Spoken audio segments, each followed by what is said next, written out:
Ndabaramukije bakunzi bijwi ry'ugwaruka mudukurikirana mu mihingo itandukanye muciye kuri radio ijwi ry'ugwaruka kuri megahertz 88.4 naho kuri YouTube na Facebook mwandika ijwi ry'ugwaruka ibiganiro byose muca mubikurikirana gatanu kuri gatanu.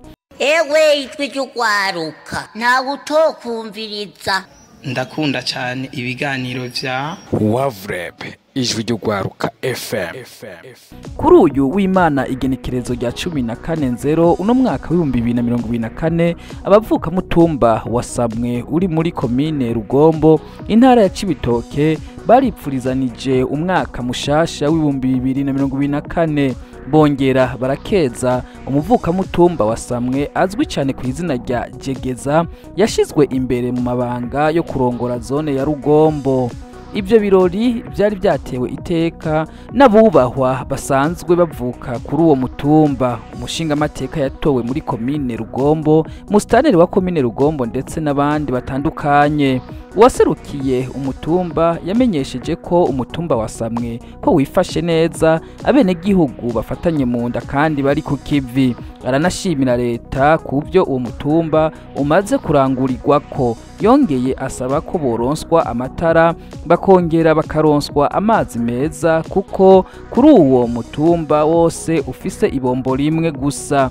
Agasaba ko n'imiburiburi hokongerezwa amabombo abiri kugira abene gihugu boroherwe mu kuronka amazi meza.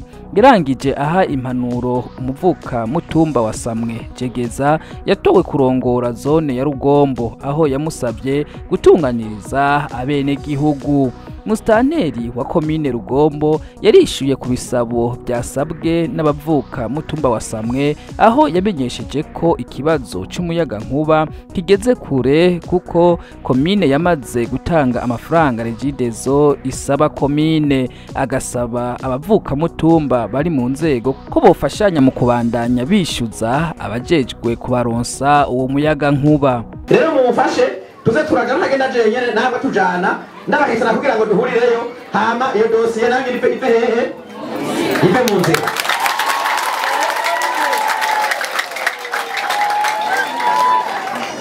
Umutumba wa Samwe twarawaguye cyane ukuvuga ko kuva mu mwaka w'2025 umutumba wa Samwe uzobusha kuri komine mugena hariya mu gisoko kuvuga haruguru barabara bose aho bikumba hose ngo hari muri mugaya kabiri ubu bose twabashize ngaho kugira ngo tugire umutumba w'ingufu.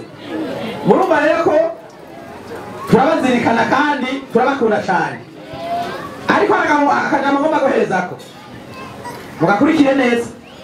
Nshobora kuvugira mu migani ariko muze kukumva. Nimba mwarigeze gukora ntihagire ico muronka mwisuzume ko mwakoze neza cyane. Komine Rugombo umwaka uza izofutwa tuje muri komine Cibitoke tuzova ku mitumba 17 tuja ku mitumba 37 muriko murantegera aho rero tugiye muco bita ihiganwa kugira ngo Samwe izobandanye ironka ingufu zisuma izo muzwa mufise. Mwicare nk'abo kamutumba gukora inama ati mbega Samwe twokwifata gute twohagarara gute muje inama kugira ngo mwese muze mufate umurongo umwe. Nimwafata umurongo umwe rero nta kizobuza kumushinga amateka, nta kizobuza ko mustaneri, nta kizobuza ko nabura amatari yoba ku mutumba bande basana bagaza yavuze ngo byose zo mu maboko ya burya ngaho ndahejeje abumva nibagiye gute nimumva. Nagira rero subira ndabakengurukira cyane rwose.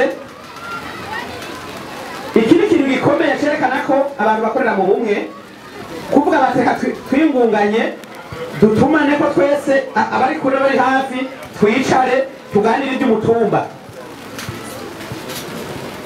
Nibaza ko ikintu cyiteka nagira nsubire kandi ndabasabe mu nkundire dushimire abavuka mutumba wa Samwe kushimira cyiza bagize.